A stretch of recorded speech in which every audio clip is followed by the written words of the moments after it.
নমস্কার। তোমাদের সবাইকে আমাদের এই ইউটিউব ক্লাসে আবারও স্বাগত জানাচ্ছি। তোমরা জানো আমরা এই ইউটিউব চ্যানেলে ইংরেজি রিজনিং ছাড়াও কারেন্ট অ্যাফেয়ার্সের ভিডিও নিয়ে আসি। তো যেহেতু মার্চ মাস প্রায় শেষ হতে চললো, আমরা আজকে মার্চ মাসের যে লাস্ট সপ্তাহ, সেই লাস্ট সপ্তাহের কিছু ইম্পর্টেন্ট কারেন্ট অ্যাফেয়ার্স নিয়ে আজকে আমরা আলোচনা করব। ভিডিওটা এমসিকিউ বেসড হবে, কিন্তু প্রত্যেকটা প্রশ্ন আমরা ধরে ধরে কিন্তু ডিটেইলডে আলোচনা করব এবং প্রত্যেকটা প্রশ্নের সঙ্গে কিন্তু কিছু ডিটেইল ডেসক্রিপশন থাকবে। ভিডিওটা আপকামিং যে পরীক্ষাগুলো আছে তার জন্য খুব গুরুত্বপূর্ণ হতে চলেছে। তো প্রত্যেককে মন দিয়ে ভিডিওটা দেখবে এবং অবশ্যই শেষ পর্যন্ত দেখবে। এবং যারা তোমরা এই ভিডিও দেখছো তারা এই ভিডিওটার যদি পিডিএফ নিতে চাও, তাহলে এই ডেসক্রিপশনে দেওয়া আমাদের টেলিগ্রাম চ্যানেলের যে লিঙ্ক আছে সেখানে গিয়ে কিন্তু যুক্ত হয়ে যাবে। এই আমাদের ভিডিওর পিডিএফটা তোমরা সেখানে কালেক্ট করে নিতে হবে। চলো ভিডিওটা স্টার্ট করি। প্রথম প্রশ্নের দিকে যাই। প্রথম প্রশ্নটি দেখো, ভারতের দীর্ঘ সময় ধরে ক্ষমতায় থাকা সরকার প্রধান কে? প্রশ্নটা প্রথমে ভালো করে বোঝো। বলেছে দীর্ঘতম সময় ধরে ক্ষমতায় থাকা সরকার প্রধান, অর্থাৎ সে চিফ মিনিস্টার হতে পারে বা প্রাইম মিনিস্টার হতে পারে, বা চিফ মিনিস্টার ছিলেন এরকম প্রাইম মিনিস্টারও হতে পারে। অপশনগুলো কি কি রয়েছে দেখো। অপশনগুলো রয়েছে পবন চামলিং, নরেন্দ্র মোদী, জ্যোতি বসু, নবীন পট্টনায়ক। দেখো অপশন এ, বি, সি, ডির মধ্যে শুধুমাত্র বি এমন একজন ছিলেন যিনি সিএম এবং পিএম দুটোই ছিলেন। বাদবাকি বাকি তিনজন তারা কিন্তু সবাই সিএম ছিলেন। তো এক্ষেত্রে রিসেন্টলি নিউজটা আমাদের সামনে এসেছে যে সবচেয়ে দীর্ঘতম সময় ধরে ক্ষমতায় থাকা সরকার প্রধান হয়েছে নরেন্দ্র মোদী। সঠিক উত্তর হয়ে যাবে নরেন্দ্র মোদী। তো চলো এই জিনিসটা তোমাদেরকে একটু ডিটেলসে বলে দিই। এখানে তোমরা দেখতে পাচ্ছ, দেখো দুটো লিস্ট রয়েছে। একটা হচ্ছে লংগেস্ট সার্ভিং পিএম, দ্বিতীয়টা যেটা লিস্টে রয়েছে সেটা রয়েছে আমাদের লংগেস্ট সার্ভিং পিএম। এখানে দেখো লংগেস্ট সার্ভিং সিএম কিন্তু আমাদের পবন কুমার চামলিং। তিনি প্রায় 24 বছর 165 দিন কিন্তু তার টেনিওরে ছিলেন। এবং লংগেস্ট সার্ভিং যদি পিএম বলি তাহলে কিন্তু জওয়াহরলাল নেহরু, তারও টোটাল টেনিওর ছিল 16 বছর 286 দিন। কিন্তু যেহেতু নরেন্দ্র মোদী তিনি একাধারে গুজরাটের সিএম ছিলেন, পরবর্তীকালে 2014 সাল থেকে তিনি ভারতবর্ষের প্রধানমন্ত্রী হয়েছেন, এই জন্য হেড অফ স্টেট হিসাবে তার কার্যকাল সবচেয়ে বেশি দিন হয়ে গেছে। তাহলে এখানে দেখো এই ছবিটার মাধ্যমে তোমরা বুঝতে পারছো যে পবন চামলিং এর টোটাল কার্যকাল ছিল 8,930 দিন, কিন্তু রিসেন্টলি নরেন্দ্র মোদী সেটা পার করেছেন as a head of state হিসাবে। তিনি তার কার্যকাল 8,931 দিন পূর্ণ করেছেন। তো আশা করি সকলে বুঝতে পেরেছো। তো চলো পরের প্রশ্নটা দেখি। পরের প্রশ্ন কি বলেছে, দ্বিতীয় রাজ্য হিসাবে ইউসিসি বিল পাস করেছে, অর্থাৎ uniform civil code bill pass করেছে কোন রাজ্য? অপশন কি কি রয়েছে দেখো, মধ্যপ্রদেশ রয়েছে, উত্তরপ্রদেশ রয়েছে, গুজরাট রয়েছে, আর রাজস্থান রয়েছে। এখানে দেওয়াই আছে, তোমাদের সঠিক উত্তর হয়ে যাবে গুজরাট। গুজরাট হয়ে যাবে সঠিক উত্তর। তো এই জিনিসটা চলো একটু আরো একটু ডিটেলসে তোমাদেরকে জানাই। দেখো গুজরাট কিন্তু আমাদের প্রথম রাজ্য হিসাবে কিন্তু ইউসিসি পাস পাস করেনি। প্রথম রাজ্য পাস করেছে কিন্তু উত্তরাখণ্ড। দেখো এখানে লেখা আছে যে স্বাধীন ভারতের প্রথম রাজ্য হিসাবে উত্তরাখণ্ড 2024 সালের ফেব্রুয়ারি মাসে ইউসিসি বিল পাস করেছিল এবং 2025 সালে 27শে জানুয়ারি এটি সেখানে কার্যকর হয়েছে। এবং দ্বিতীয় রাজ্য যেটা এই ইউসিসি বিল পাস করেছে সেটা হচ্ছে গুজরাট, যে 2024 সালের 2026 সালে 24শে মার্চ তার বিধানসভায় কিন্তু এই ইউনিফর্ম সিভিল কোড বিলটা পাস করেছেন। এবং এর পিছনে কিন্তু যে মুখ্যমন্ত্রী এই বিলটা পাস করানোর জন্য বিলটা উত্থাপন করেছেন বা পাস করিয়েছেন তার নাম কিন্তু ভূপেন্দ্র প্যাটেল। দেখো, এটা কি কি হয় এই ইউসিসি বিলে, এই বিলের কিছু মূল বিষয় আছে।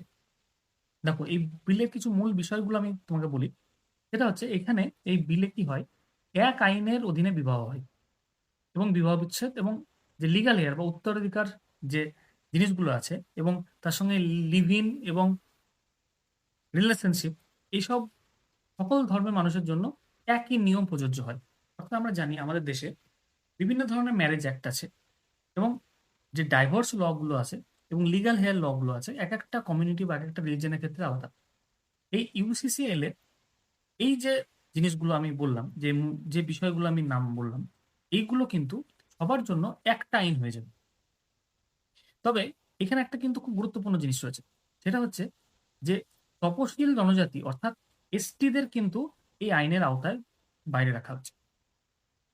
এবার এখানে একটা প্রশ্ন আসতে পারে তোমাদের, যে তোমরা কিছুদিন আগে একটা জিনিস শুনেছো যে গোয়াতেও কিন্তু ইউসিসি জারি রয়েছে। তাহলে তোমাদের মনে প্রশ্ন আসতে পারে যে গুজরাটের আগে ইউসিসি কিন্তু গোয়াতে হয়েছে। কিন্তু একটা জিনিস বলি, গোয়াতে কিন্তু আগে থেকেই এই ইউসিসি চালু ছিল, সেটা পর্তুগিজ আমল থেকে। তবে সেই জন্য কিন্তু আধুনিক ভারতে বিধানসভায় বিল পাস করে দুটো রাজ্য আপাতত ইউসিসি চালু করেছে। তার একটা হচ্ছে উত্তরাখণ্ড এবং দ্বিতীয়টা হচ্ছে গুজরাট। এবং এই সঙ্গে তোমাদের বলে দিই যে আমাদের যে আর্টিকেল 44, অর্থাৎ আর্টিকেল 44, যে 44 যে আর্টিকেল, এ আমাদের ইন্ডিয়ান কনস্টিটিউশন আর্টিকেল 44-এ এই ইউসিসির কথা কিন্তু মেনশন রয়েছে। আশা করি সবার ব্যাপারটা ক্লিয়ার হয়ে গেছে। তো চলো পরের প্রশ্নটা সলভ। 2026 টিবি ডে থিম কি? দেখো, টিবি কিন্তু মানে আমরা জানি হচ্ছে টিউবারকুলোসিস, এবং টিউবারকুলোসিস কিন্তু একটা ব্যাকটেরিয়া ঘটিত রোগ, অর্থাৎ একটা ভেক্টর বর্ন ডিজিজ। এবং এই যে টিবি, এই টিবি কিন্তু ভারতবর্ষে মারাত্মক আকার ধারণ করেছিল। তো এই টিবি ডে, অর্থাৎ এই টিবির এবছরের যে 2026-এর থিম কি আছে সেটা নিয়ে প্রশ্ন। দেখো, থিমগুলোর অপশন দিয়েছে। প্রথমে কি থিম রয়েছে? Invest to end TB. Option B রয়েছে yes we can end TB. Option C clock is ticking. এবং option D research, sorry, reach the millions. এখানে সঠিক উত্তর হয়ে যাবে yes we can end TB. এবার টিবি নিয়ে আমরা কিছু কথা তোমাদেরকে জানিয়ে দিই। দেখো, এই যে 2026-এর যে থিম টিবির, এই থিমটা কিন্তু আমাদের সামনে নিয়ে এসেছে হু, অর্থাৎ ওয়ার্ল্ড হেলথ অর্গানাইজেশন। এবং এই যে yes we can end TB, এই যে স্লোগানটা ওরা বেছে নিয়েছে, এর সঙ্গে কিছু জায়গায় বা কিছু দেশের ক্ষেত্রে আরো দুটো কথা ইউজ করা হয়েছে, সেটা হচ্ছে led by countries and powered by people. এবং এই ডেটা পালন করা হচ্ছে ওয়ার্ল্ড যে টিবি ডে, এই টিবি ডেটা কিন্তু পালন করা হচ্ছে এবছর 24শে মার্চ।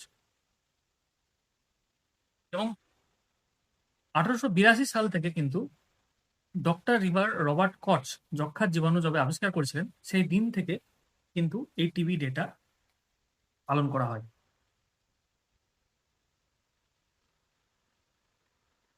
এবং এবছর যে লক্ষ্যমাত্রা নিয়ে হু নেমেছে, সেই লক্ষ্যটা হলো যে এই থিমের মাধ্যমে যক্ষ্মা নির্মূল করার জন্য সম্মিলিত প্রচেষ্টা এবং রাজনৈতিক অঙ্গীকার এবং নতুন গবেষণায় বিনিয়োগ বাড়ানোর উপর জোর দেওয়া হচ্ছে প্রত্যেকটা সরকারের উপর। এবং এই রিগার্ডিং তোমাদেরকে আরো একটা ইনফরমেশন আমি দিয়ে রাখি। দেখো, আমাদের যে টিবি আছে, টিবির জন্য ভ্যাকসিনেশন কিন্তু আমাদের জন্মানোর পরে পরে হয়ে যায়, এবং খুব ছোটবেলায় এই ভ্যাকসিনটা দেওয়া হয়। এবং যে ভ্যাকসিনটা দেওয়া হয় এটা নাম কিন্তু বিসিজি, অর্থাৎ ব্যাসিলে ক্যালমেটে গুয়েরিন। এই যে ভ্যাকসিনটা রয়েছে, এই ভ্যাকসিনটা কিন্তু আমাদের টিউবারকুলোসিসের জন্য থেকে প্রোটেকশনের জন্য আমাদেরকে দেওয়া হয়। তোমাদেরকে এটাও বলে রাখি যে এটা সাধারণত বাচ্চা ভূমিষ্ঠ হওয়ার 24 ঘন্টার মধ্যেই দেওয়া হয়ে থাকে। এবং কিছু কিছু ক্ষেত্রে যদি ভূমিষ্ঠ হওয়ার সাথে সাথে না দেওয়া হয়, সেক্ষেত্রে কিন্তু এটা 6 মাসের মধ্যে দেওয়া হয়। তো আশা করি টপিকটা ক্লিয়ার হয়েছে। তো চলো পরের প্রশ্নটা সলভ করি। পরের প্রশ্নটা দেখো, স্টকহোম ওয়াটার প্রাইজ 2026, এই স্টকহোম ওয়াটার প্রাইজ 2026 কে জিতেছেন? একটা অপশন রয়েছে, দেখো, কাভে মাদানি, জিতেন্দ্র সিং, রমেশ কুমার, অনিক দেশাই। এক্ষেত্রে সঠিক উত্তর হয়ে যাবে কিন্তু কাভে মাদানি। তো চলো জিনিসটা সম্বন্ধে আরো একটু ডেসক্রিপটিভে জানি। দেখো, এই যে কাভে মাদানি, তিনি হচ্ছেন এবছরের যে স্টকহোম ওয়াটার প্রাইজ তার প্রাপক। এবং এই প্রফেসর কাভে মাদানি বর্তমানে রাষ্ট্রসংঘের থিঙ্ক ট্যাঙ্ক, অর্থাৎ United Nations university institute for water, environment and health এর কিন্তু পরিচালক। তিনি এই পুরস্কার 35 বছরের ইতিহাসে সবচেয়ে কম বয়সে তিনি পেয়েছেন, কারণ তার বয়স হচ্ছে এখন 44, অর্থাৎ 44। এছাড়াও তিনি প্রথম রাষ্ট্রসংঘের কর্মকর্তা হিসাবে এই সম্মান পেয়েছেন। এবার তার অবদানগুলো কি কি ছিল? তিনি কি করেছেন? জল বিজ্ঞানকে নীতি নির্ধারণ, কূটনীতি এবং জনসচেতনতার সাথে যুক্ত করার জন্য তাকে এই সম্মানটা দেওয়া হয়েছে। তিনি ওয়াটার ব্যাংক্রাপসি ধারণাটা প্রবর্তন করেছেন বিশ্বজুড়ে, এবং এই স্টকহোম ওয়াটার প্রাইজটাকে কিন্তু নোবেল প্রাইজ অফ ওয়াটার বলা হয়। এই কথাটা কিন্তু তোমাদের অনেকেরই হয়তো জানা থাকবে না, এটা খুব গুরুত্বপূর্ণ। এবং এটা 1991 সাল থেকে জল সংরক্ষণ ও ব্যবস্থাপনার অসামান্য অবদানের জন্য দেওয়া হয়। তো আশা করি সিনারিওটা ক্লিয়ার হয়ে গেছে। তো চলো পরের প্রশ্নটা সলভ করি। পরের প্রশ্নটা দেখো, 2028 সালে world indoor athletics host city কে হতে চলেছে? একটা অপশন রয়েছে কলকাতা, মুম্বাই, ভুবনেশ্বর, দিল্লি। সঠিক উত্তর হয়ে যাবে কিন্তু ভুবনেশ্বর। তো চলো আরো একটু ডিসক্রিপটিভে জানি ব্যাপারটা। দেখো, 2026 সালের 19 মার্চ পোল্যান্ডের তরুণে অনুষ্ঠিত ওয়ার্ল্ড অ্যাথলেটিক্স কাউন্সিলের সভায় ভারতকে এর হোস্টিং বা মেজবানি সত্ত্ব দেওয়া হয়, এবং এটার হবে কিন্তু ভেন্যু হবে কিন্তু ভুবনেশ্বরের কলিঙ্গ স্টেডিয়াম কমপ্লেক্স। অর্থাৎ কলিঙ্গ যে ইনডোর অ্যাথলেটিক্স স্টেডিয়াম আছে, এই ইনডোর স্টেডিয়ামে কিন্তু এখানে এই খেলাটা বা এই ইনডোর চ্যাম্পিয়নশিপ 2028 কিন্তু অনুষ্ঠিত হবে। এবং তোমাদেরকে এটাও জানিয়ে রাখি, এই যে স্টেডিয়ামটা, এটা কিন্তু দক্ষিণ এশিয়ার সবচেয়ে বড় অ্যাথলেটিক্স স্টেডিয়াম, এবং এর ডেট ঘোষণা হয়ে গেছে। এই চ্যাম্পিয়নশিপটা মোটামুটি 3 থেকে 5 মাস কিন্তু অনুষ্ঠিত হবে। দেখো, এই জিনিসটা কিছু ঐতিহাসিক গুরুত্ব রয়েছে। কি আছে? যে এটি প্রথমবার যে ভারত ওয়ার্ল্ড অ্যাথলেটিক্সের কোনো senior global track and field championship আয়োজন করতে যাচ্ছে, এবং এশিয়ার চতুর্থ দেশ হিসেবে ভারত এই বিরল সম্মানের অধিকারী হয়েছে। তো চলো পরের প্রশ্নটা দেখি। পরের প্রশ্নটা দেখো, SEBI, securities and exchange board of India, তো এই সেবির হোল টাইম মেম্বার কে হলেন?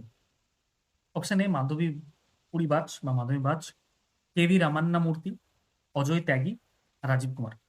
সঠিক উত্তর হয়ে যাবে কেভি রামান্না মূর্তি। চলো সেবি সম্বন্ধে আরো কিছু জেনে নিই। দেখো, আমাদের যে securities and exchange board of India অর্থাৎ সেবি, এই সেবি কিন্তু আমাদের প্রতিষ্ঠিত হয়েছিল 1988-এ, অর্থাৎ 1988 সালে কিন্তু সেবি আমাদের প্রতিষ্ঠিত হয়েছে। এবং 1988 থেকে 2026 পর্যন্ত আমাদের টোটাল 11 জন কিন্তু সেবির হেড বা সেবির চেয়ারম্যান হয়েছে।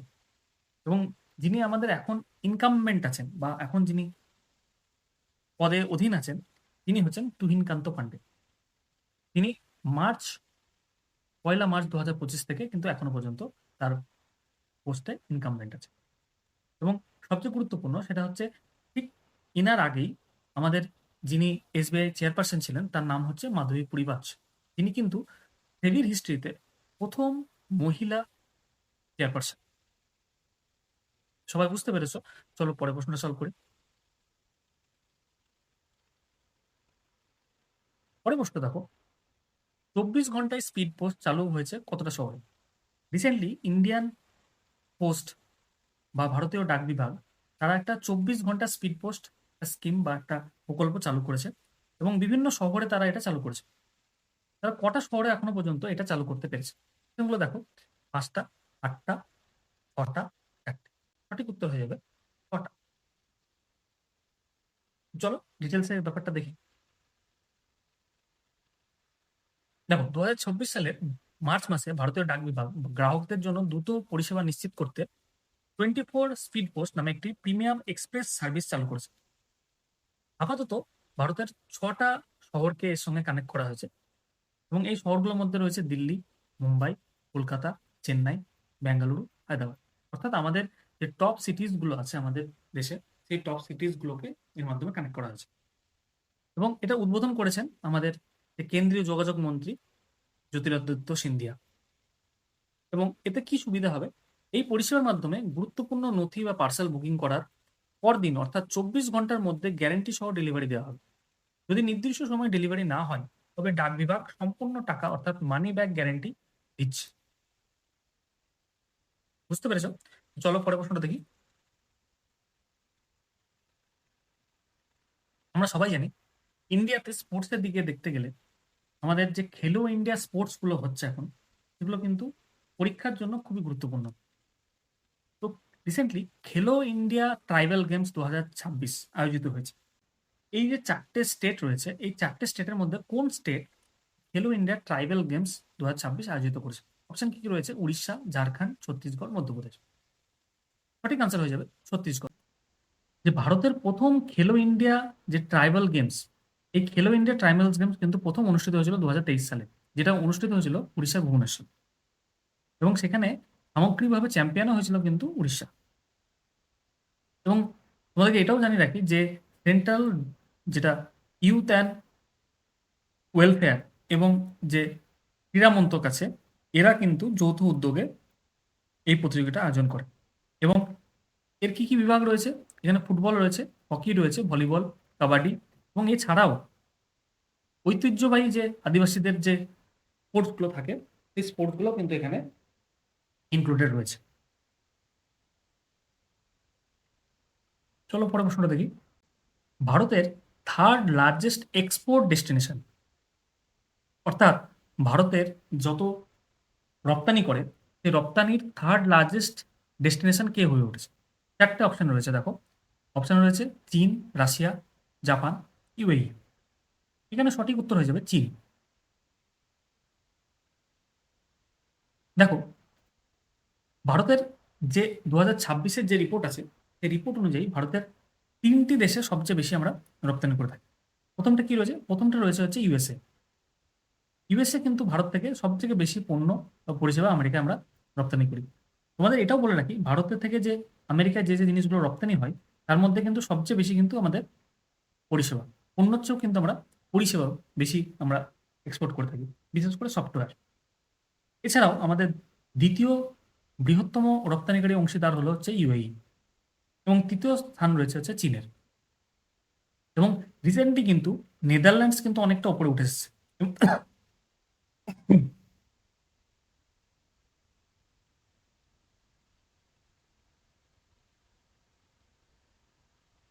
রিসেন্টলি নেদারল্যান্ডস কিন্তু অনেকটা আমাদের এক্সপোর্টের ক্ষেত্রে উপরে উঠে এসেছে, এবং এরপরেই কিন্তু নেদারল্যান্ডসের স্থান রয়েছে। তো দেখো, আমরা চীনে কি কি মেন জিনিস আমরা এক্সপোর্ট করে থাকি। দেখো, প্রাইমারিলি লৌহ আকরিক অর্থাৎ আয়রন ওর, সামুদ্রিক খাবার, সি ফুড, অর্গ্যানিক কেমিক্যালস, আর হচ্ছে চামড়াজাত দ্রব্য। বুঝতে পেরেছো? চলো পরের প্রশ্নটা দেখি। পরের প্রশ্ন দেখো, ইউপিআই লিঙ্কড ওভারড্রাফট চালু করেছে কোন ব্যাংক? এখানে অপশন কি কি রয়েছে দেখো। অপশন রয়েছে SBI, bank of Baroda, PNB, HDFC. এখানে সঠিক উত্তর হয়ে যাবে ব্যাংক অফ বরোদা। চলো জিনিসটা ডিটেলসে জানি। দেখো, ইউপিআই লিঙ্কড ওভারড্রাফট বা ডিজিটাল ক্রেডিট, তো এর ফলে গ্রাহকদের সেভিংস অ্যাকাউন্টে যদি ব্যালেন্স না থাকে, তাও তারা একটা নির্দিষ্ট মানে লিমিট পর্যন্ত ইউপিআই কেনাকাটা বা পেমেন্ট করতে পারবেন। এই জিনিসটাকে বলছে হচ্ছে ইউপিআই লিঙ্কড ওভারড্রাফট। এবং গ্রাহকরা তাদের বর্তমান যে ইউপিআই অ্যাপগুলো রয়েছে, যেমন ভীম, গুগল পে, ফোনপে, এর মাধ্যমেই কিন্তু ওভারড্রাফট অ্যাকাউন্টটাও লিঙ্ক করে নিতে পারবেন। এবং শুধুমাত্র যতটুকু না খরচ করবেন, তার উপর ভিত্তি করেই কিন্তু সুদটা নেওয়া হবে। এবং এটা চালু করার পিছনে কিন্তু আরবিআই বা এই যে রিজার্ভ ব্যাংক আমাদের ক্রেডিট লাইন অন ইউপিআই যে উদ্যোগটা নিয়েছে, যার মাধ্যমে কিন্তু ভারতের ডিজিটাল পেমেন্ট ব্যবস্থাকে কিন্তু আরো স্ট্রেনদেন বা আরো শক্তিশালী করার চেষ্টা করা হচ্ছে। তো চলো পরের প্রশ্ন দেখি। পরের প্রশ্ন দেখো, ইন্ডিয়া ভুটান রিসেন্টলি একটা মেমোরেন্ডাম অফ আন্ডারস্ট্যান্ডিং সাইন করেছে। তো এটা, এই যে ইন্ডিয়া ভুটান যে মৌটা স্বাক্ষর করেছে, বা এটা কোন সেক্টরে বা কোন বিভাগের ওপর এই মৌটা স্বাক্ষরিত হয়েছে? অপশন কি কি রয়েছে দেখো। প্রতিরক্ষা, মহাকাশ, ডাক বিভাগ, শিক্ষা। সঠিক উত্তর হয়ে যাবে ডাক বিভাগ।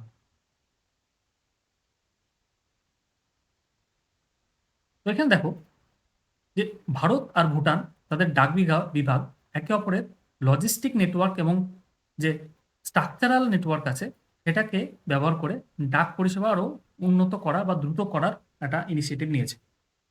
এবং আন্তঃসীমান্ত যে ই কমার্স বা অনলাইন কেনাকাটার পার্সেল আদান প্রদান যাতে সহজতর হয়, সেই জন্য এই চুক্তিটা আরও তারা করেছে। দেখো কি হবে, ডিজিটাল ট্র্যাকিং এবং উন্নত মানের ডাক পরিষেবা কিন্তু দুই দেশের মধ্যে কিন্তু তৈরি হবে।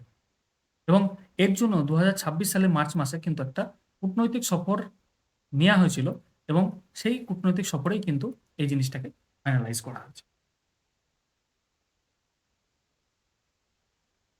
চলো পরের প্রশ্নটা দেখি। পরের প্রশ্ন দেখো, ইন্টারন্যাশনাল ফরেস্ট ডে থিম 2026, অর্থাৎ যে ইন্টারন্যাশনাল ফরেস্ট ডে যেটা পালন করা হয়, এটা 2026-এর থিম কি ছিল? অপশন কি কি রয়েছে দেখো, ইনোভেশন, ইকোনমিক্স, রেস্টোরেশন, হেলথ। সঠিক উত্তর হয়ে যাবে ইকোনমিক্স।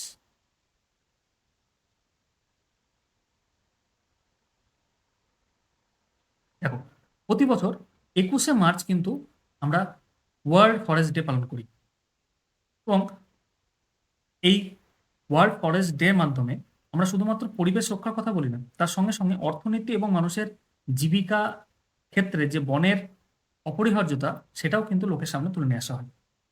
2012 সাল থেকে কিন্তু ইউএন অর্থাৎ জাতিসংঘ এই দিবসটা কিন্তু পালনের ঘোষণা করেছে। বুঝতে পেরেছো? তো চলো পরের প্রশ্নটা দেখি।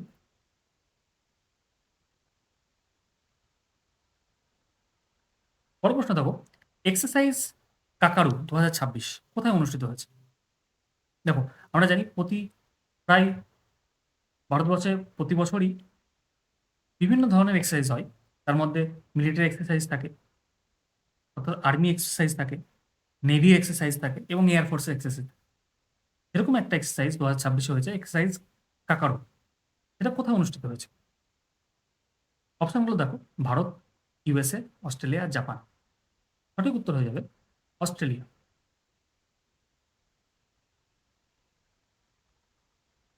দেখো ছবি দেখে বুঝতেই পারছো এটা একটা নেভালের একটা এক্সারসাইজ বা নেভির একটা এক্সারসাইজ। এর আয়োজক দেশ কিন্তু এবার অস্ট্রেলিয়া, এবং এটা উত্তর অস্ট্রেলিয়ার ডারউইন যে উপকূলীয় অঞ্চল, সেখানে অনুষ্ঠিত হয়েছে, এখানে অনুষ্ঠিত হয় সাধারণত। এবং এতে ভারত সহ বিশ্বের বিভিন্ন দেশের নৌবাহিনী এখানে এই মহড়ায় অংশগ্রহণ করেছে। 2026 সালের এই মহড়ায় ভারতের নৌবাহিনীর জাহাজ ও সাবমেরিন যুদ্ধবিমান পাঠিয়ে অংশগ্রহণ করেছে।